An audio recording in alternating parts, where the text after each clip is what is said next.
Okay, one of the biggest things we hear is, oh, I don't have time to do homework tonight. I gotta be here and there and everywhere. But this at least gives you and your child a visual that you can plan together. Okay, different grades, and there's a slide coming up, have different homework expectation times. So whether it's 30 minutes, an hour, all the way up to 2 hours, you need to find time every night for homework. I repeat, every night for homework. Okay, and we will go on and talk a little bit about what do you do if they come home and say, oh, I finished at home study hall. Oh, I did it on the bus. I don't have any homework tonight. Okay, well, there is always time for learning. Okay, and a lot of students struggle with planning ahead. Maybe you always have a spelling test on Friday, or you always have a science quiz on Tuesday. Okay, you want to get your kids to start thinking ahead. Even if you don't have homework on Wednesday night, is there something you could be planning for tomorrow, or the day after, or the week after? Okay, so use this weekly planner to sit down with your child and make time for homework. Ideally, it's the same time every day, but a lot of times that's not possible. So by visually seeing what you've got already budgeted in your day, you can make a time for homework. Okay, the Dunnington Method. So you really want to encourage your children. We go over this with our families in our center. Okay, how do we create a positive environment for everyday homework experiences? Okay, so create a basic structure. You've got your space, you've got your time. Okay, it's consistent. Check their homework assignment pad or planner daily. Okay, let's see what we have to tackle tonight. Okay. Build on for successes. You might have to start with, I am so glad you brought your books home today. Sometimes it's as simple as that, as something that needs to be encouraged or rewarded. Great, all your papers are in your homework folder, not shoved in the bottom of their book bag or pulled out from their back pocket. Okay? Reward the simple things too. Okay? And if necessary, the last point is contacting teachers. If you're really concerned about your child missing assignments or really struggling with something, they're your best resource. Schedule time to meet them after school or before school or on their lunch break or what might work. I know a lot of teachers do email now as well. If you happen to have access to that at home or work, or even the library here has public computers, see if you can find a connection. Okay. So we want to be positive and encouraging. Here's the slide on homework expectations by grade. So there are the grades on the left and then the minimum hours per night. So even starting in kindergarten, you should be looking at half an hour a night. Okay? If they don't give homework in kindergarten or wherever your child may be, make it learning time. Read, write together, draw, play games if you have time. You know, something that allows your child to consistently think about after school time. Okay? 3rd through 6th grade, 1 hour. Okay, 1 hour of homework a night. Middle schoolers, 1.5 hours, and high schoolers, 2 hours as a minimum. Okay, they generally have homework in every subject every night. So you want to make sure that you're setting that expectation. And I will come back and talk a little bit about how you can fill time if you don't actually have homework. Okay. Also in your packet is something called the activity planner. It's on the back side of your worksheet planner. Okay. This is something that you can also reproduce, and it helps you plan for long-term assignments. Book report, science project, English research paper or essay. Okay. You don't want to have your child wait till the night before. We've all had that happen. You need to go to the store with me. I need tin foil and rubber bands and whatever may be the case. Dear, we don't have time to go to the grocery store tonight. How long have you known about this? A couple days now. Or, oh, they told us about it last week. What are we going to do? And then it becomes your problem, unfortunately. Okay? You're shaking your head. You're hoping they're listening. So if you've got an activity planner, you can try to start the process of planning out for things. Okay? There is steps, interim steps, importantly, because it's highlighted, due dates. So let's say that you have a book report. Okay? Step 1 may be find a time to go to the library. Okay? As a family, you may go. Maybe your child can go to the library during school if they are allowing, that time. Interim steps can be read pages 1 through 10. Do tomorrow. Read pages 10 through 20. Do the next day. Okay? Write a draft. Okay, I'm not sure how many students are actually doing drafts these days. If we're waiting till the last night, probably not. But if you budget out the time, you can do a draft. You have time to edit. You can talk about it with your child. You can, reiterate your expectations. Ooh, I think this probably needs to be almost a page, not 3 sentences. So then when it's turned in, it's appropriate. Okay, so here's an activity planner you can use to help with that. Really, best for middle and high school students, but I would certainly encourage elementary students to start thinking that through as well. Remember, we're trying to lay the groundwork for good habits. Okay. The most common homework problem. So this is the following page, and this is where you can write in your book. Okay. So we've got, does not do his or her best work.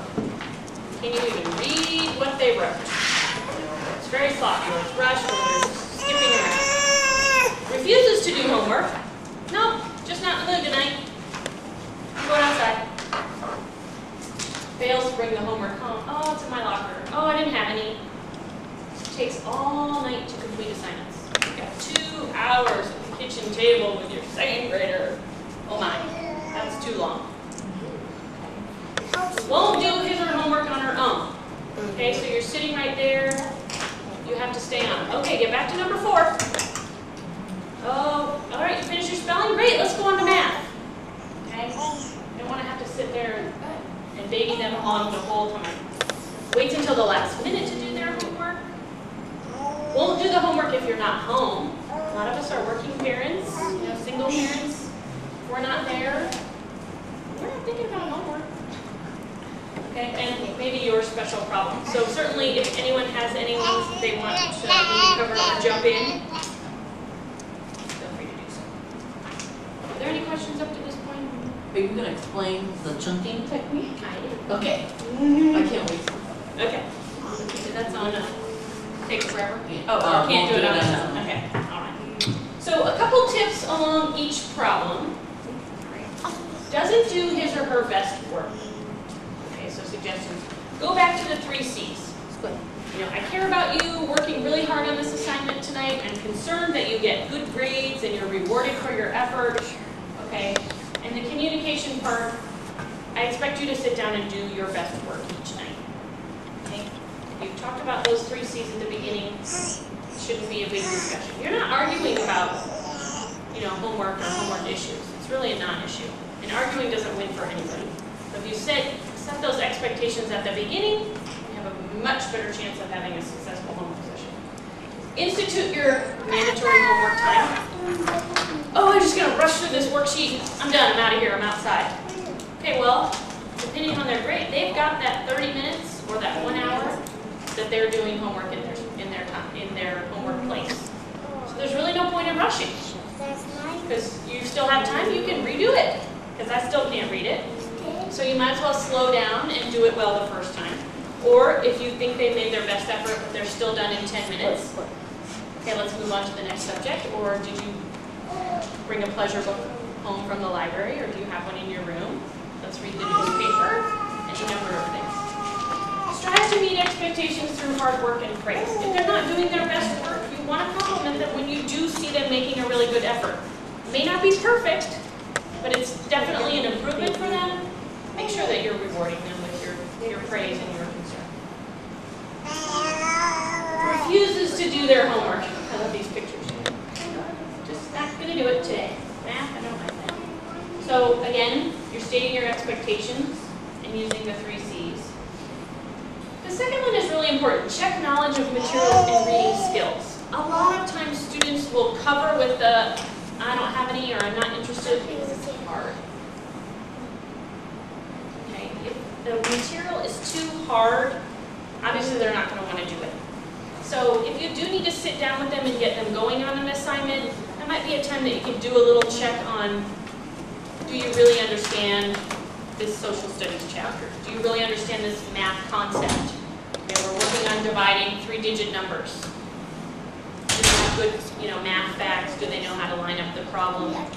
You're better off sitting with them and getting to sort of the root of the problem as to why they're actually refusing to do their homework, spending that little bit of time explaining the principle or the math problem, and then fostering them to work on their own. Set consequences. No homework, no privileges. As I mentioned earlier, it is your child's job to do their homework, to go to school every day. Okay? And we want them to be successful. So if they're refusing to do homework, then they're choosing to receive the consequences as well.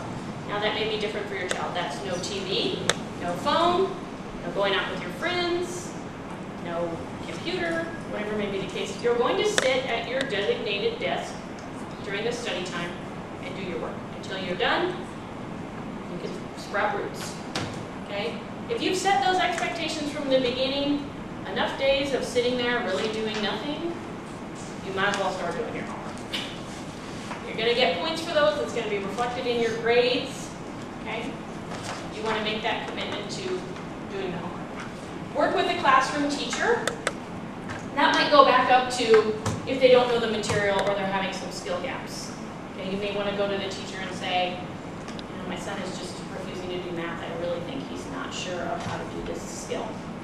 Can he find a time to come in with you in the morning? You know, a lot of parents don't feel comfortable teaching their own kids the material now, or new methods of teaching math. This is especially true. You know, the way they line up their problems or the way they solve things is, you know, looks like a whole other language to us. Okay, go to the teacher and see if you can get a worksheet or a sample of how they do their problems, so at least you can help.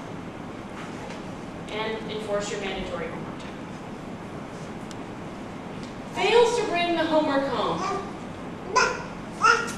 Well, you know, they forgot their textbook or they forgot what the assignment was.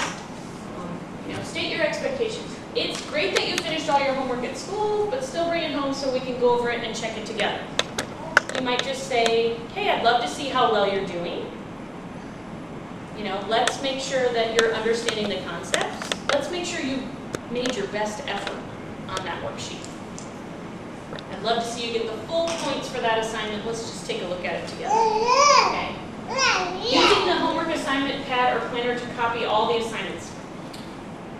On the last page, the back of the booklet, there is a homework monitor. A couple of you did mention you're not so sure that you're getting an assignment notebook. This is something that you can mark on also. Down the left side it has classroom teacher and then the 5 school days. Okay. So most teachers, and actually I was at a school this morning that said they felt like their teachers needed a little workshop on how to make sure assignments got communicated on the board and then they got written in assignment notebooks, because parents at home can't guess what the assignment was, and if their child's not writing it down, that's a losing situation. So if you don't have a homework monitor from school, maybe you can make a couple copies of this at a time and put it in your child's homework folder or backpack. Okay. So assignments every day. This is also a great place to put long-term assignments. So if you have, you know, spelling and then not much until Friday, except it says quiz or test, you can put in times to study your words. 5 words one day, 5 words the next day. Or by Thursday you review. Friday you're going to ace that quiz. Okay. If they really, truly have none, get them in the habit of writing none. So then it's not a question. Wait, do we have math numbers? I can't remember. No, I don't think we had any assignments. Okay, well now we know for sure. And we can make sure that all of our assignments get completed. Okay? And again, enforcing the mandatory homework time. Again, if they forget to bring it home, they're still going to be sitting there for that hour working on something educational.